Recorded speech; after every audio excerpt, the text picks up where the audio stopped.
तो देखिए ये सीधी तस्वीरें हम आप तक पहुंचा रहे हैं। IBC 24 पर सभा स्थल पर पहुंच चुके हैं देश के प्रधानमंत्री नरेंद्र मोदी। बता दें कि इसके पहले भी हमने आपको तस्वीरें दिखाई थी, लाइव अपडेट दिया था कि ग्वालियर एयरपोर्ट पहुंचे थे पीएम मोदी, जहां पर उनका जोरदार तरीके से स्वागत किया गया था, जिसके बाद ग्वालियर से सीधे मुरैना के लिए प्रधानमंत्री नरेंद्र मोदी रवाना हो चुके थे। और देखिए इस वक्त ये सीधी तस्वीरें हैं जहां पर पीएम मोदी यहाँ पर पहुंचे हुए हैं और जोरदार तरीके से यहाँ पर भी उनका स्वागत किया जा रहा है। सभा स्थल की अगर बात करें तो पिछले कई दिनों से लगातार तैयारियां की जा रही थी सभा को लेकर के, उनके दौरे को लेकर के, और मिशन मध्य प्रदेश पर है देश के प्रधानमंत्री नरेंद्र मोदी। इसके पहले भी उन्होंने मध्य प्रदेश में धुआंधार प्रचार प्रसार किया था, जहां पर उन्होंने कई सारे यहाँ पर आरोप भी कांग्रेस पर लगाए थे, विपक्षी पार्टी पर लगाए थे, जिसके बाद अब एक बार फिर से मध्य प्रदेश के दौरे पर है देश के प्रधानमंत्री नरेंद्र मोदी और मुरैना में वो पहुंचे हुए हैं, जहां पर बस कुछ ही क्षणों के बाद सभा को संबोधित करते हुए नजर आएंगे।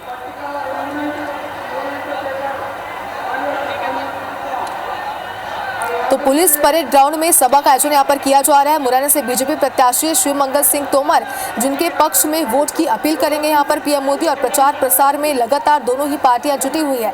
देखिए पहले चरण की बात अगर करें तो इसके पहले भी लगातार प्रचार प्रसार का सिलसिला जारी था, और इसके बाद दोनों ही पार्टियां, चाहे बात करें बीजेपी की या फिर बात करें कांग्रेस की, तो दोनों ही पार्टियां अब दूसरे और तीसरे चरण के प्रचार प्रसार में जुट गई। और इसी के तहत प्रधानमंत्री नरेंद्र मोदी मध्य प्रदेश के दौरे पर हैं, जिसकी ये लाइव तस्वीरें, लाइव अपडेट आप तक हम पहुंचा रहे हैं।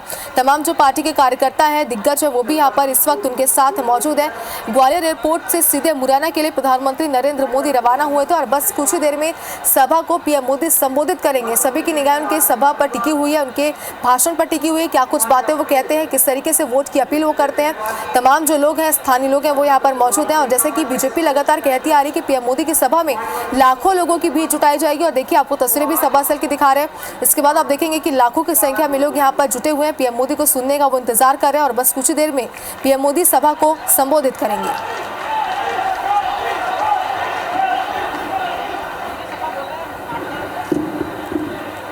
बोलिए भारत माता की,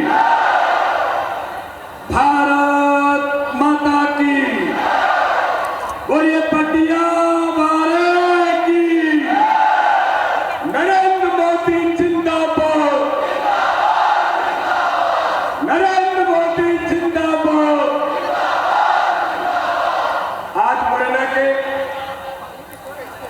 इस ऐतिहासिक सभा में हम सबका सौभाग्य है, चंबल की धरती पर आज दुनिया के सर्वाधिक लोकप्रिय नेता, हमारे देश के यशस्वी प्रधानमंत्री आदरणीय नरेंद्र मोदी जी पधारे हैं। जोरदार तालियों से माननीय प्रधानमंत्री का अभिनंदन करिए, जोरदार तालियों से।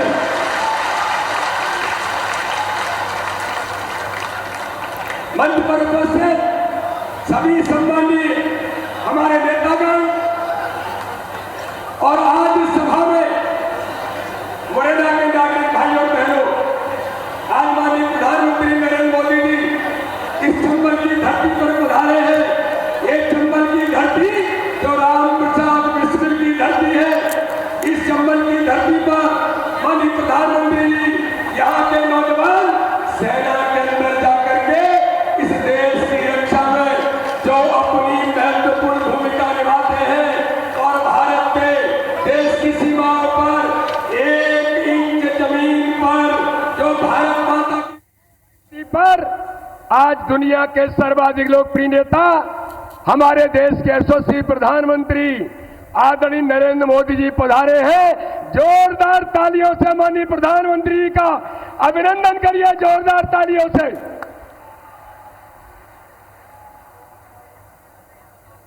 मंच पर उपस्थित सभी सम्मानीय हमारे नेतागण, और आज इस सभा में मुरैना के नागरिक भाई और बहनों, आज माननीय प्रधानमंत्री नरेंद्र मोदी जी इस चंबल की धरती पर पधारे हैं। ये चंबल की धरती जो राम प्रसाद बिस्मिल की धरती है, इस चंबल की धरती पर माननीय प्रधानमंत्री जी यहाँ के नौजवान सेना के अंदर जाकर के इस देश की रक्षा में जो अपनी महत्वपूर्ण भूमिका निभाते हैं, और भारत के देश की सीमाओं पर 1 इंच जमीन पर जो भारत माता की रक्षा के लिए जो संघर्ष करते हैं, लेकिन इस क्षेत्र का नौजवान जब सीमा पर जाता है तो 1 इंच पीछे नहीं हटता। देश की रक्षा के लिए वो अपना बलिदान भारत की सीमा पर मात्र इस देश की रक्षा के लिए अपने आप को बलिदान कर देता है। ये वो भूमि है। लेकिन नागरिक भाई और बहनों, भारत के प्रधानमंत्री नरेंद्र मोदी जी, जिन्होंने गरीबों के कल्याण से लेकर हर गरीब का जीवन बदलने का जो अभियान 10 वर्षों के अंदर माननीय प्रधानमंत्री मोदी जी ने लिया है, लेकिन मैं आज मुरैना के इस जनसभा में कहना चाहता हूं, देश के ऐसे प्रधानमंत्री जो अपने जीवन के अंदर, चाहे वो मुख्यमंत्री थे, चाहे आज 10 वर्षों से भारत का नेतृत्व कर रहे हैं, दिवाली जैसे पर्व को भी मनाने के लिए कहीं जाते हैं तो सीमा पर भारत के सैनिकों के बीच माननीय प्रधानमंत्री दिवाली मनाते हैं। उन सैनिकों के सम्मान के लिए, मुरैना के उन नौजवानों के लिए जो सीमा पर रक्षा के लिए खड़े होते हैं, उनको अगर उनके साथ कंधे से कंधा मिलाकर उन्हें संबल कोई देता है तो भारत के प्रधानमंत्री नरेंद्र मोदी देते हैं।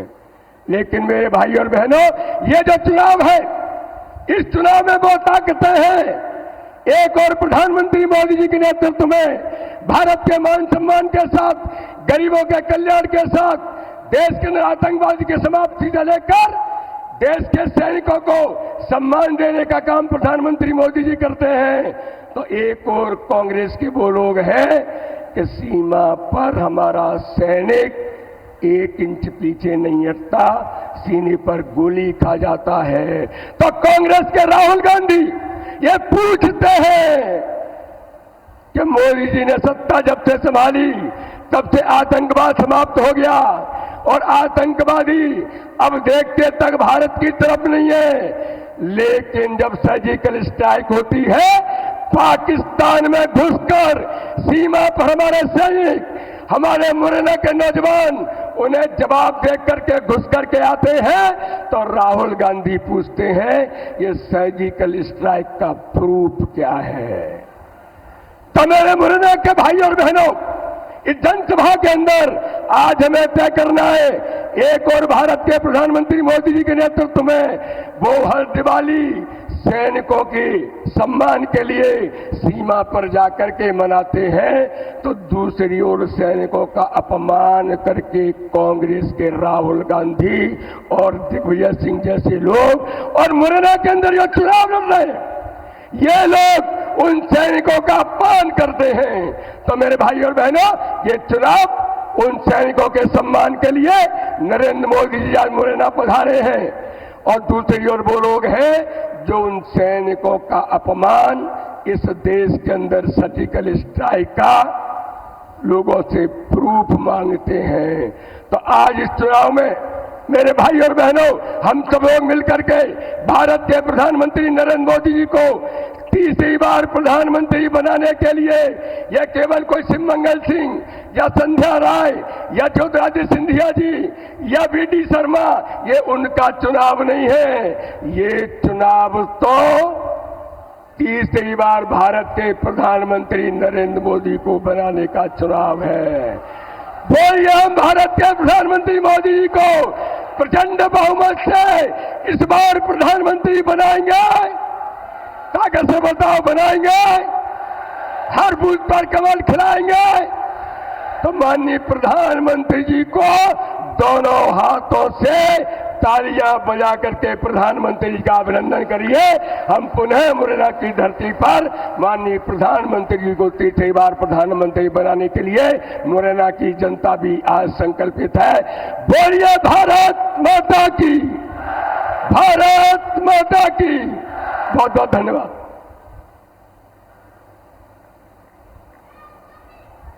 धन्यवाद अध्यक्ष जी।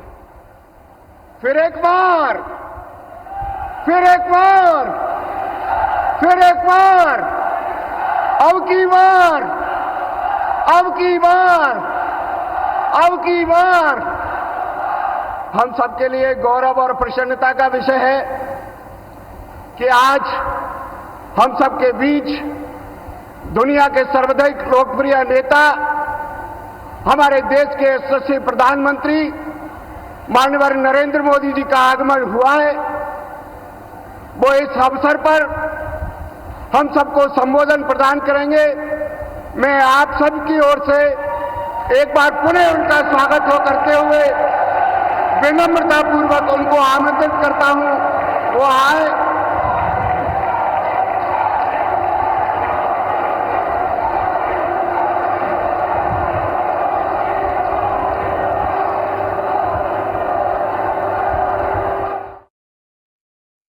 सेना ने हमेशा उन्हीं का साथ दिया है जिनके लिए राष्ट्र प्रथम है।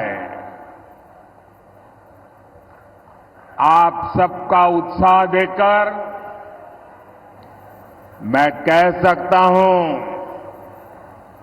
कि मुरैना आज भी न अपने संकल्प से डिगा है और ना ही कभी डिगेगा।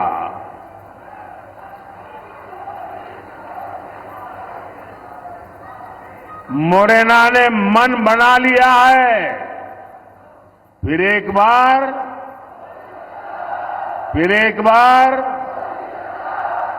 बार साथियों, एमपी के लोग जानते हैं कि समस्या से एक बार पीछा छूट जाए तो फिर उस समस्या से दूर ही रहना चाहिए। कांग्रेस पार्टी ऐसी ही विकास विरोधी एक बहुत बड़ी समस्या है।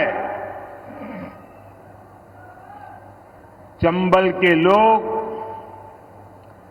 कांग्रेस का वो दौर कैसे भूल सकते हैं। कांग्रेस ने चंबल की पहचान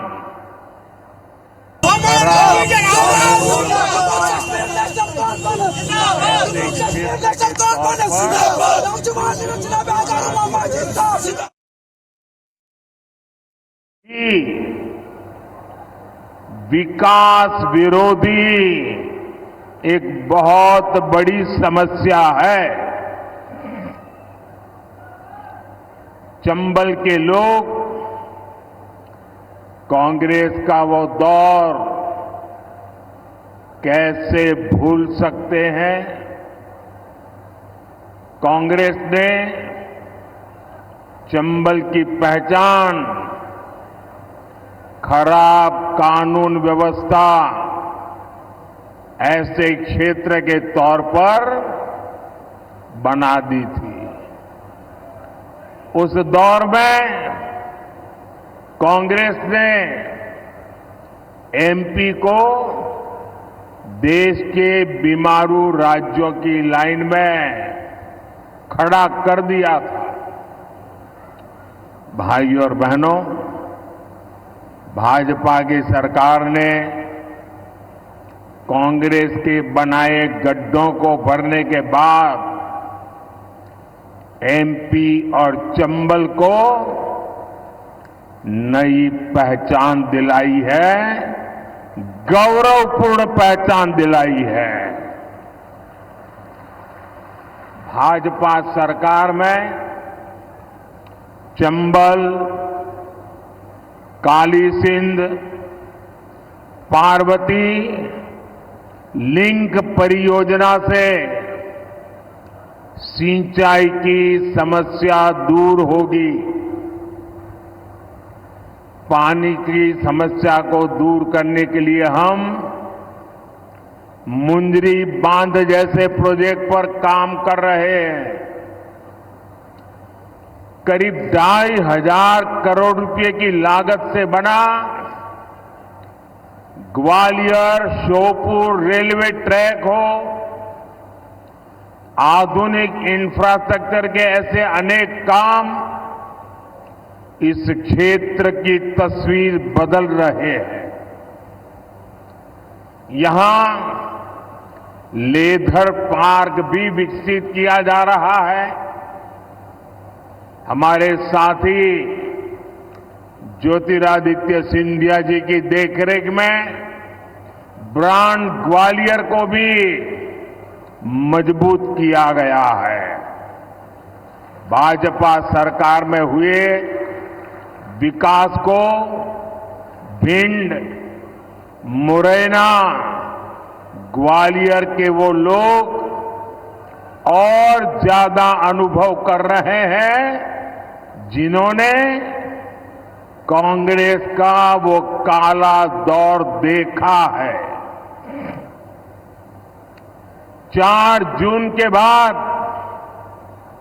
हमारे तेज तर्रार मुख्यमंत्री मोहन यादव जी के नेतृत्व में मध्य प्रदेश का विकास और स्पीड पकड़ने जा रहा है।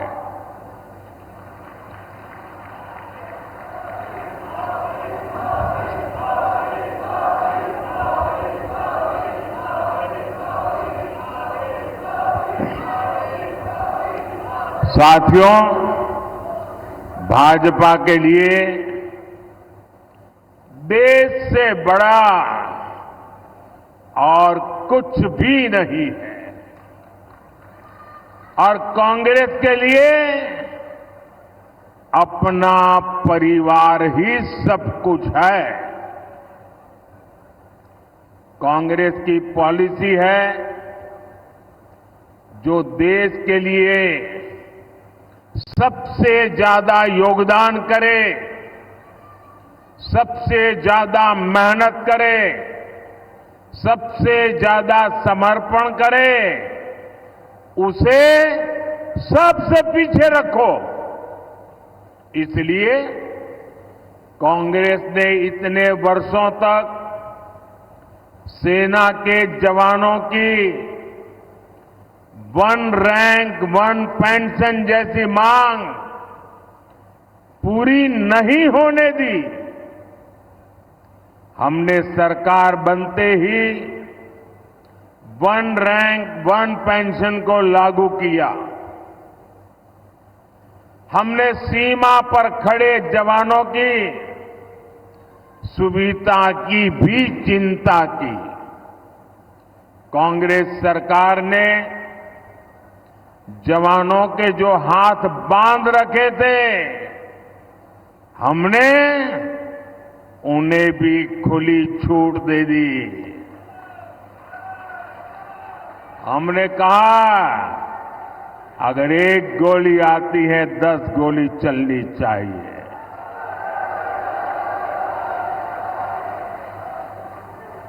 अगर 1 गोला फेंकते हैं तो 10 तोपें चल जानी चाहिए। भाई और बहनों, आज हम देश में लाखों स्वयं सहायता समूहों के जरिए महिलाओं की मदद कर रहे हैं। मोदी ने गांव-गांव में शौचालय बनाकर माताओं बहनों के सम्मान की रक्षा की है। अब अगले 5 वर्षों के लिए मोदी ने 3 करोड़ महिलाओं को लखपति दीदी बनाने की गारंटी दी है।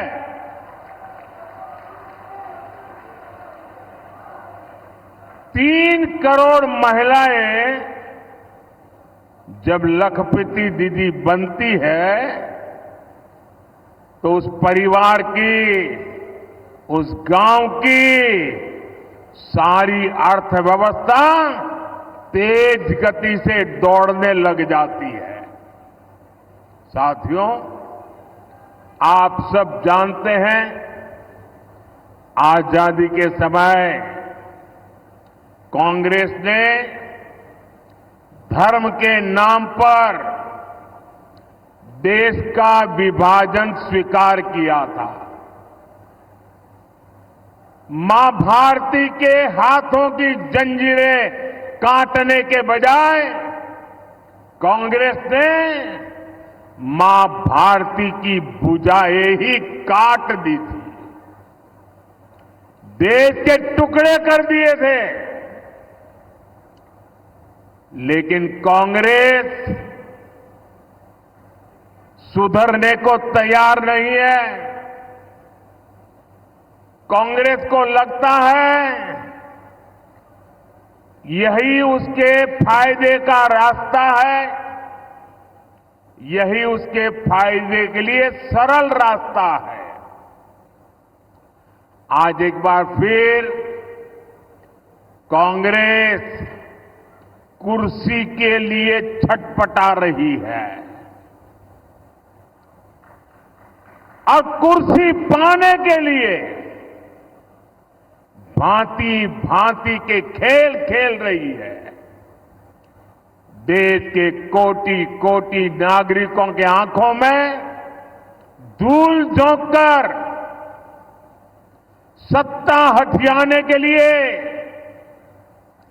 आपके भविष्य को बर्बाद करने पर तुली हुई है। ये लोग फिर से धार्मिक तुष्टीकरण को मोहरा बना रहे हैं। साथियों, कर्नाटका में कांग्रेस सरकार का राज है और उन्होंने क्या पाप किया है, आप हैरान हो जाओगे। मुझे बताइए कि आपके गांव में कोई आकर के कह दें कि भाई इस गांव में सारे के सारे लोग अब ये नहीं ये हो गए, तो आपको मंजूर होगा क्या? कांग्रेस सरकार ने कर्नाटका में जितने भी मुस्लिम समाज के लोग हैं, उच्च वर्ग के होंगे, धनी होंगे, व्यापारी होंगे, उद्योगपति होंगे, न्यायमूर्ति होंगे, कोई भी होंगे, बस सिर्फ वो मुसलमान होना चाहिए। अगर वो मुसलमान है तो उन्होंने रातों रात एक कागज निकालकर हस्ताक्षर करके उन सबको ओबीसी घोषित कर दिया। अभी ओबीसी घोषित कर दिया तो बहुत बड़ा तूफान हो गया। यानी वहां कांग्रेस ने शिक्षा और सरकारी नौकरी में पहले जिन ओबीसी लोगों को आरक्षण मिलता था, उस ओबीसी समाज में इतने सारे नए डाल दिए कि ओबीसी समाज को जो वो उनसे छीन लिया, चोरी छुपी से छीन लिया, और जो मुसलमानों को नया ओबीसी बना दिया था, गैर कानूनी तरीके से बना दिया था, संविधान के विपरीत बना दिया था, बाबा साहब आंबेडकर की भावना के विरुद्ध बना दिया था, उस मुस्लिम समाज को ओबीसी को जो मिलता था वो लूट करके उनको दे दिया। आप सबको मालूम है, जब देश का संविधान बना, महीनों तक माथापच्ची हुई, चर्चाएं हुई, देश के गणमान्य लोगों ने चर्चाएं की। बाबा साहब आंबेडकर में उन चर्चाओं के आधार पर संविधान को लिखा गया और सबने सोच समझ करके तय किया कि देश की एकता अखंडता के लिए देश का संविधान किसी भी सूरत में धर्म के आधार पर आरक्षण नहीं देगा। बाबा साहब आम्बेडकर ने कहा, धर्म के आधार पर आरक्षण नहीं दिया जा सकता और इसलिए कांग्रेस ने धोखेबाजी की, पिछले दरवाजे से किया। खुद बाबा साहब आम्बेडकर की पीठ में छुरा भोंक दिया। लेकिन वोट बैंक और तुष्टीकरण में डूबी कांग्रेस कर्नाटका का यही मॉडल पूरे देश में लागू करना चाहती है। साथियों, कांग्रेस दलितों का, पिछड़ों का, आदिवासियों का हक छीनने का षड्यंत्र लंबे समय से कर रही है। 19 दिसंबर 2011 को जब उनकी सरकार थी, तब की कांग्रेस की केंद्र सरकार धर्म के नाम पर आरक्षण देने का एक मुसद्दा, एक नोट कैबिनेट में लेकर आई थी। इस कैबिनेट नोट में एक कहा गया था कि ओबीसी समाज को जो 27% आरक्षण मिलता है, मंडल कमीशन के अनुसार जो आरक्षण मिलता है, उस आरक्षण का एक हिस्सा काट करके 27% में से एक टुकड़ा काट करके मजहब के नाम पर दिया जाएगा। सिर्फ 2 दिन बाद 22 दिसंबर 2011 को इसका आदेश भी निकल दिया गया। बाद में आंध्र प्रदेश के हाई कोर्ट ने कांग्रेस सरकार के इस आदेश को रद्द कर दिया। ये सुप्रीम कोर्ट में गए, लेकिन राहत नहीं मिली। तब 2014 में कांग्रेस ने घोषणा पत्र में लिखा कि धर्म के आधार पर आरक्षण देने के लिए कानून बनाना पड़े तो कानून भी बनाएंगे। तो 2014 में ओबीसी समाज जग गया, दलित समाज जग गया, आदिवासी समाज जग गया और उन्होंने तय किया कि ये लोग तो अगर ये करेंगे तो हमारी तो आने वाली पीढ़ियां बर्बाद हो जाएगी, हमारे सपने चूर चूर हो जाएंगे। और उसके बाद इस समाजों ने एक होकर के कांग्रेस के सपनों को मिट्टी में मिला दिया, उनको सत्ता से बाहर कर दिया। फिर भी सुधरने को तैयार नहीं है। अब ये वो अधूरा काम पूरा करने के लिए फिर से नई चाल चलने लगे हैं। कांग्रेस की चली तो यहां मध्य प्रदेश में जो हमारे कुशवाहा भाई बहन हैं, गुर्जर भाई बहन है, यादव भाई बहन है, गडरिया भाई बहन है, धाकड़ प्रजापति समाज हो, ऐसे सब समाज को जो आरक्षण मिलता है, जैसे हमारे यहां कुमार, तेली, माझी, नाई, सुनार समाज, ऐसे समाजों को जो आरक्षण मिलता है, कांग्रेस इन सभी ओबीसी जातियों से उनका हिस्सा छीनकर अपने चहेते वोट बैंक को मजबूत करने के लिए उनके चरणों में देने का मन बना करके बैठी है। आप मुरैना के लोग मुझे बताइए, क्या आप ऐसा पाप होने देंगे? पूरी ताकत से बताइए। उनको जरा डर लगे ऐसा करिए। क्या ऐसा होने देंगे? ये ओबीसी का हक छीनने वालों को पूरी तरह साफ कर देंगे, चुन चुन करके साफ कर देंगे, हर पोलिंग बूथ में साफ कर देंगे। साथियों, भाजपा सबका साथ, सबका विकास के मंत्र पर चलने वाली पार्टी है।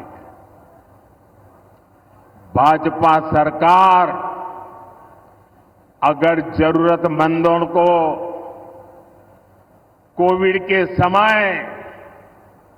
अगर राशन की जरूरत है तो कोई भेदभाव नहीं, न जाति का भेदभाव, न धर्म का भेदभाव, जरूरतमंद 80 करोड़ लोगों को मुफ्त राशन देता रहा। क्या कभी आपने कोई शिकायत सुनी है? आपने कभी सुना है कि हमारे गांव में वो मुसलमान भाई है इसलिए उसको मिलता नहीं है? कभी सुना है? भाइयों बहनों, भाजपा सरकार ने 4 करोड़ गरीबों को पक्के मकान दिए। ये घर बिना भेदभाव हर धर्म के लोगों को मिले हैं। क्या किसी गांव में ने कोई शिकायत सुनी है कि भाई धर्म के आधार पर मुझे मकान नहीं मिला? ऐसा सुना है क्या? यहां भाजपा सरकार है कि नहीं है? दिल्ली में भाजपा सरकार है कि नहीं है? कोई भेदभाव की खबर सुनी है क्या? भाजपा सरकार ने 11 करोड़ घरों तक पीने का पानी का कनेक्शन पहुंचाया है। कोई जातिवाद नहीं होने दिया, कोई धर्म के नाम पर भेदभाव नहीं होने दिया, क्योंकि सबका साथ, सबका विकास ये हमारा मंत्र है। हर धर्म, हर समाज को ये लाभ समान रूप से मिलना चाहिए। समान रूप से मिलना चाहिए कि नहीं मिलना चाहिए? अगर सबको समान रूप से मिलता है तो आपकी कोई शिकायत होती है क्या? लेकिन अगर कांग्रेस आती है तो ये सारी सुविधाएं दलितों, पिछड़ों, आदिवासियों और सामान्य वर्ग के गरीबों को नहीं मिलती। कांग्रेस की चले तो वो गरीब कल्याण की योजनाओं का लाभ भी धर्म के आधार पर देती, क्योंकि कांग्रेस तो डंके की चोट पर यही कहती है कि देश के संसाधनों पर पहला हक मुसलमानों का है। मोदी कहता है देश के संसाधनों पर पहला हक इस देश के गरीबों का है, इस देश के पिछड़ों का है, इस देश के आदिवासियों का है। साथियों, कांग्रेस एक के बाद एक ऐसी घोषणाएं कर रही है जो देश को भी कमजोर करेगी और आपके परिवार को भी कमजोर करोगी।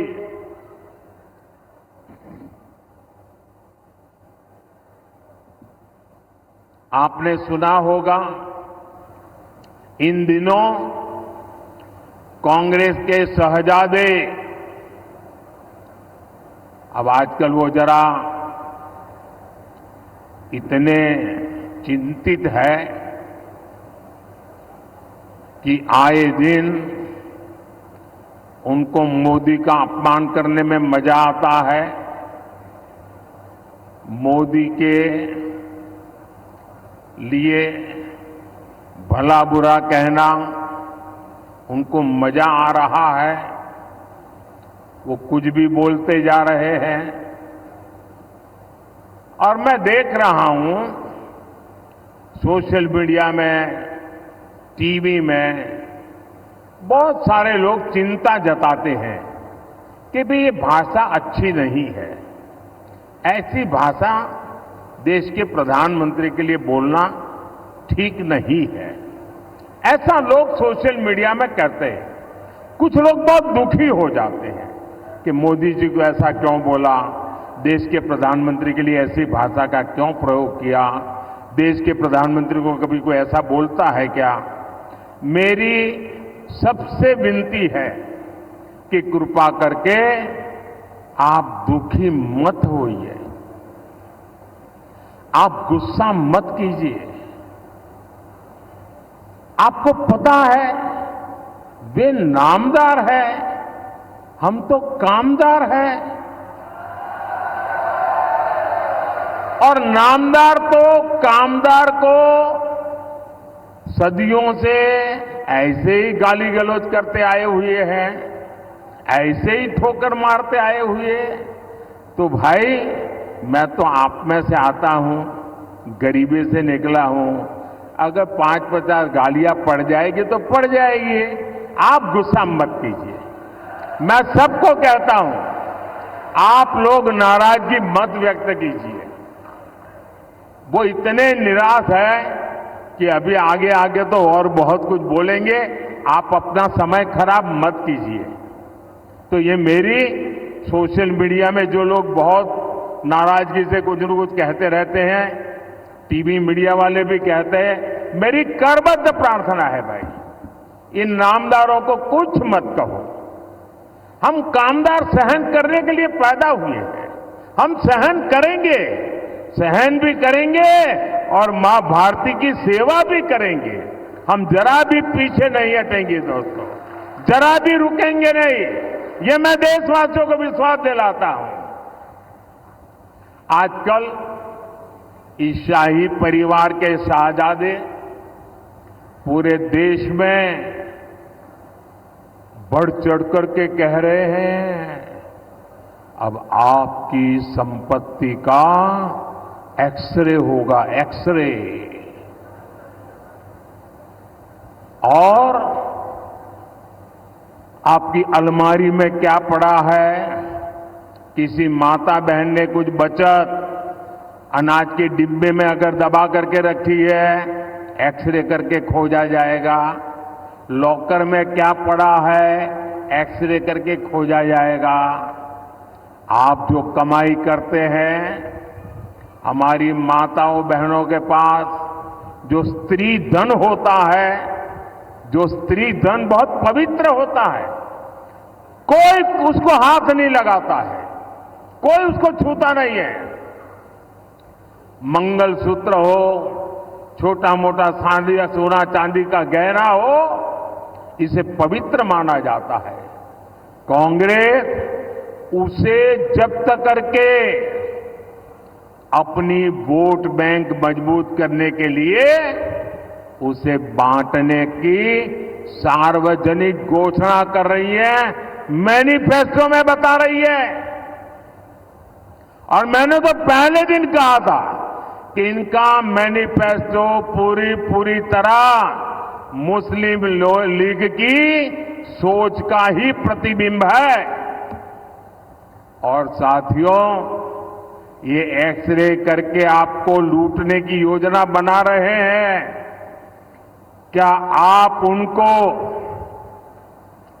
आपकी संपत्ति छीनने का अधिकार देंगे क्या? इनको चुनाव में जीतने देंगे क्या? इतना ही नहीं, ये इससे भी संतुष्ट नहीं है।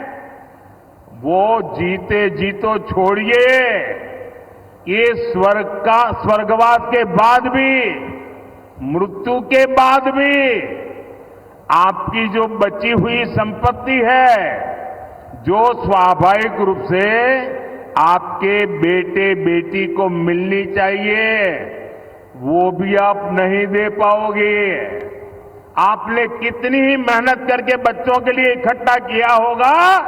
कांग्रेस वाले कहते हैं कि उनकी सरकार आएगी तो वो भी डुब्बे में से गुल कर दिया जाए। ऑफिशियली कहते हैं आपकी कमाई का आधे से ज्यादा कांग्रेस अगर सरकार में आती है तो ये सरकार छीन लेंगी। और इसलिए कांग्रेस आप पर इनहेरिटेंस टैक्स, आपकी विरासत पर टैक्स लगाना चाहती है। भाइयों और बहनों, इनहेरिटेंस टैक्स से जुड़े जो तथ्य अब निकलकर सामने आ रहे हैं, वो देश की आंखें खोलने वाले हैं। जरा ध्यान से सुना जाए, आप भी ध्यान से सुनिए और मेरे देश के दिग्गज पत्रकार भी जरा सुन ले, मीडिया वाले भी सुन ले, और उनकी जो इकोसिस्टम है ना, जो हर दिन मोदी के बाल की खाल उतारने में लगी हुई है, वो भी जरा सुन ले कान खोल करके। देश के साथ कैसा कैसा पाप हुआ है। मैं आज देश के सामने पहली बार एक दिलचस्प तथ्य आपके सामने रखना चाहता हूं। जब देश की एक प्रधानमंत्री बहन इंदिरा जी नहीं रही तो उनकी जो मिल्कत थी, उनकी जो प्रॉपर्टी थी, वो उनकी संतानों को मिलनी थी।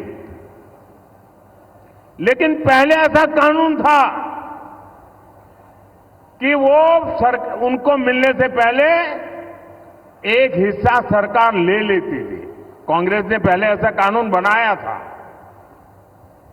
तब चर्चा थी और व्यापक रूप से चर्चा थी कि जब इंदिरा जी नहीं रही और उनके बेटे राजीव गांधी जी को ये प्रॉपर्टी मिलने की थी, लिख करके गई थी, तो अब सरकार को पैसा चला ना जाए, प्रॉपर्टी को बचाना था, तो इन्होंने क्या कर दिया, उस प्रॉपर्टी को बचाने के लिए अपनी माता इंदिरा गांधी से मिले हुए पैसों को बचाने के लिए उस समय के प्रधानमंत्री श्रीमान राजीव गांधी ने अपनी संपत्ति बचाने के लिए पहले जो इनहेरिटेंस कानून था उसको समाप्त किया और खुद के पैसे बचा लिए। खुद पर आई तो कानून हटा दिया और अब वहां मामला निपट गया, तो आज फिर सत्ता पाने के लालच में ये लोग वही कानून ज्यादा कड़ाई से वापस लाना चाहते हैं। बिना टैक्स के अपने परिवार की 4 पीढ़ियों की अकूत धन दौलत हासिल करने के बाद अब ये लोग आप जैसे सामान्य मानवी की विरासत, आपकी मेहनत की कमाई, जो आपने अपने बच्चों के लिए बचत करके रखा है, उस पर टैक्स लगा करके आधी संपत्ति लूटना चाहते हैं। और इसलिए ही तो देश कह रहा है, कांग्रेस की लूट जिंदगी के साथ भी और जिंदगी के बाद भी। साथियों, आपके और कांग्रेस के आपके साथ खिलवाड़ करने के उनके जो इरादे हैं, कांग्रेस के इन खतरनाक इरादों के बीच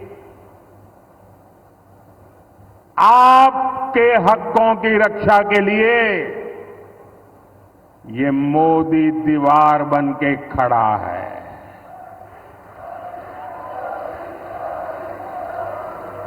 ये गाली गलौज इसलिए हो रहा है क्योंकि मोदी 56 इंच का सीना तान करके खड़ा हो गया है।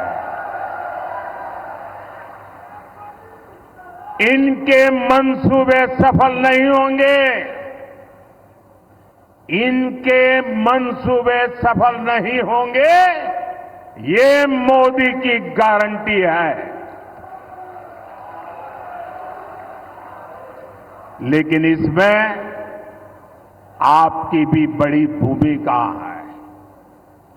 मुरैना से संगठन में मेरे साथ जिन्होंने वर्षों तक काम किया, जब मैं संगठन महासचिव हुआ करता था तब हमारे शिव मंगल जी यहां महासचिव हुआ करते थे। ऐसे मुरैना से हमारे शिव मंगल सिंह जी तोमर, भिंड से हमारी बहन संध्या राय और ग्वालियर से हमारे साथी भरत सिंह कुशवाहा जी 7 मई को इनको जितनी ज्यादा संख्या में वोट मिलेंगे मोदी उतना ही मजबूत होगा। आपका एक एक वोट मोदी को जाएगा। कमल पर आप बटन दबाएंगे, आपका वोट सीधा सीधा मोदी को जाएगा। और इसलिए मोदी आज आपसे आशीर्वाद मांगने आया है। मोदी आपसे कमल के निशान पर बटन दबाने के लिए प्रार्थना करने के लिए आया है। तो घर घर जाएंगे, मतदान करवाएंगे, हमारे साथियों को जिताएंगे, पोलिंग बूथ जीतेंगे, पक्का करेंगे। अच्छा, मेरा एक काम करोगे? मेरा आपसे अनुरोध है कि आप घर घर जाकर के ये भी कहना कि मोदी जी आए थे और मोदी जी ने आपको प्रणाम कहा है। मेरा प्रणाम पहुंचा देगा? मेरा प्रणाम पहुंचा दोगे? बोलिए मेरे साथ, भारत माता की, भारत माता की, भारत माता की। बहुत बहुत धन्यवाद।